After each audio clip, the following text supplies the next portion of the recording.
من ذا الذي يقرض الله قرضا حسنا فيضاعفه له أضعافا كثيرة والله يقبض ويبسط وإليه ترجعون.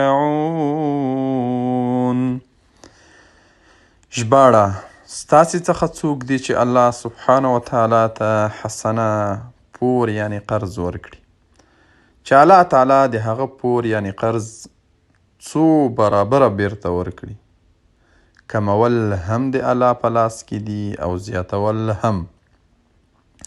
او د همغه لوري یعنی الله سبحانه وتعالی ته ستاسې ورګرځېدل دي. د دې مبارک آیات په تفسیر کې علما وایي که چیرته مسلمان د الله سبحانه وتعالی په لاره کې خرچه وکړي، صدقه ورکړي، نو الله سبحانه وتعالی ورته وایي چې په مقابل کې زه بیرته څو برابره درکومه بدون د حساب نه.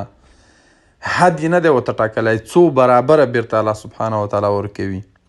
او بیا که څوک یریږي چې په مال کې به یې کموالی راشي، د هغې جواب هم الله سبحانه وتعالی په خپله کوي. کمول هم د الله په لاس کې دي او زیاتول هم. یعنی مسلمان دی په دې نه یریږي چې د الله په لاره کې د خرچې کولو سره یا د صدقې ورکولو سره به د په مال کې کموالی راشي.